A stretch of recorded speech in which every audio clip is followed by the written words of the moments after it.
You know, sometimes in the market, it's very easy to just focus on the day-to-day. I see the indexes here. Today we have the Spider S&P 500, the Dow Jones, the Nasdaq, and then the iShares Russell 2000. And you look at this day-to-day fluctuations, you look at the 5 days over the last week, you look at the month, but what really is shocking is to see how much pain we've experienced year-to-date since January 1st.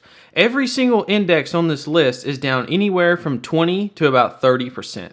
And that is pretty shocking considering that this is not a company. This is not a specific stock. This is rather an index. And when you see warnings like this, JP Morgan's Jamie Dimon warns US likely to tip into recession within 6 to 9 months. And for someone like myself that already considers us already in a recession, someone like Jamie Dimon, who's one of the most intelligent, high investment, high wealth individuals in the world with one of the most influential jobs in the market, it's really shocking to see him come out with a prediction such as this, saying 2023 is going to be very bad. And so we're going to go over today what I think the stock market will do. We're going to look at some past performance. We're going to look at what's happening today in today's stock market and today's economy, some history for bear markets and bull markets, as well as some comparisons with the indexes like we just went over, and then my thoughts on the market overall and where I think we're going as these companies in the overall market continues to compound. Is this going to come to a screeching halt, or are we going to see brighter days in the future as we move along? But really quick, if you haven't seen me before, my name is Jordan, I'm a millennial investor, and this is my portfolio balance at the first of the month every month since starting my YouTube channel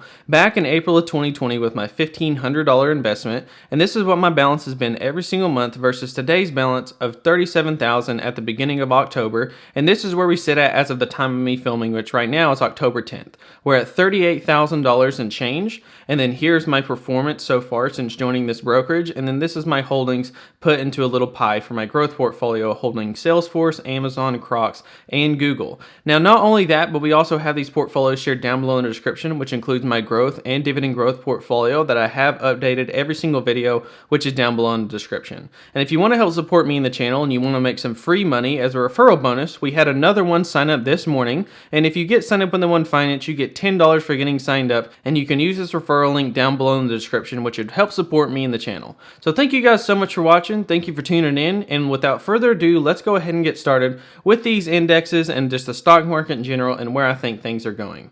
Now, if you look at these 5-year performances, you can see the stock market has had a pretty big uproar and is finally coming to a halt here in 2022. Now, looking over the last 5 years, we still have decent performance, and the really one that shines is honestly the QQQ, which is the Nasdaq, which is the tech-centered heavy companies. And if we hop over to M1 Finance here and we go to the research tab, you can see that a lot of these companies are some of the biggest names in the world. Some of the heaviest weighting in here, including some of the ones that I own, are Apple, Microsoft, Google, Amazon, Tesla. These are the big companies that really move the needle for these stock indexes like the Nasdaq. And when you see names like this, when you see huge names like Jamie Dimon saying that recession is coming in 2023, when we're already pretty much in one in 2022, it's really shocking to see that he's going to say it's going to be extended throughout the next year.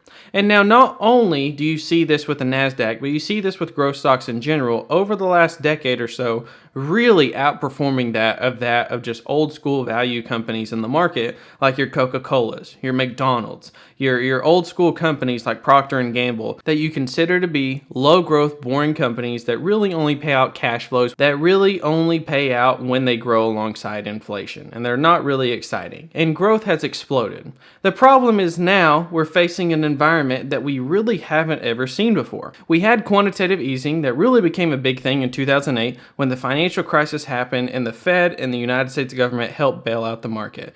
It continued to have quantitative easing roll all the way through about 2015 when it began to flatten out. The moment quantitative tightening rolled through is when the downturn in 2018 began to happen. Now, if you notice on these indexes, if you look right here, this dip was in 2020, but this dip back here, notice how late 2018 the stock market started to go down? Well, that's the same time that this chart correlates when quantitative easing started to go down. Now, lucky for us, quantitative easing came back, and then with the COVID pandemic, trillions of dollars hit the market, and now we're at another stage where we were at in 2018, where we're beginning to taper off. And so that begs the question, what is the market going to look like moving forward? Now, this is the history going all the way back decades in the past, looking at some of the most recent bull and in bear markets. Now, if you might notice, you can see the red lines at the bottom, this horizontal line that separates the green and the red. The red is bear markets. Now, this represents anywhere from 20% to all the way up to 50% declines in the stock market, but you see these green lines. Do you happen to notice a difference here? Look how much longer and how much higher these green lines extend than they do in the small red lines. And this doesn't even factor dividends. This is just share prices alone. You can see going all the way back to 1995 when we had a 582% bull run versus the next downturn, which was only 36%. You can see that over the long run, the bull markets will always outpace that of the bear markets, and that leads me to where we're at today. Hopping back over to M1 Finance and typing in SPY to look at the S&P 500, you look at this 5-year chart and it's beginning to not look so rosy. We still have decent performance, 42%, but in a 5-year period, that's not as high as you'd like it to be. Where we're at the peak of the market earlier this year was almost a double up at 85, and when you factor in dividends reinvested, that's about a double up in a 5-year period. That's more like it. But it's just a hard fact to face that sometimes stocks go down. And while I hate to admit it, I think Jamie Dimon is right. I think 2023, in terms of the economy, will likely be rough. Now, I think that the stock market itself is likely near a bottom. The problem is that I don't see much upside. That said, I am buying stocks because now's the time to be buying when valuations are low, and I've been buying many companies like we just showed in my growth portfolio, like Salesforce. It has continued to grow its top line revenue, and then of course its bottom line earnings hitting peak numbers as of the last quarter or so, and then the same thing with many other companies. I am trying to buy companies now while they're at record levels in terms of their actual business, but their stock price, you can see, are just having just a horrible time. If you look at the companies that I've been buying, let's pull up the 4 that I've been searching for. Let's go ahead and pull up Google, which is the one that I just recently added to the portfolio just the other day, and let's look at the last year, and then we'll add on to it. We'll also add Amazon right here. We'll add that into the search bar, and then we'll also add the other ones I've been buying. We'll add Crocs, the small holding in my portfolio, and then we'll also add Salesforce. If you look at these companies, when you look over the last year, when you look year to date, it looks awful. These companies are down 30 to 44%. Alphabet down 32%. Amazon down 33%. Salesforce down 43%. Crocs down 44%. But when you look at these long-term compounders, these great business model that reaps lots of rewards, if you look over a 5-year period, remember how we talked about the indexes being up about 40% in a 5-year period? Well, many of these are up hundreds of percent in the last 5 years.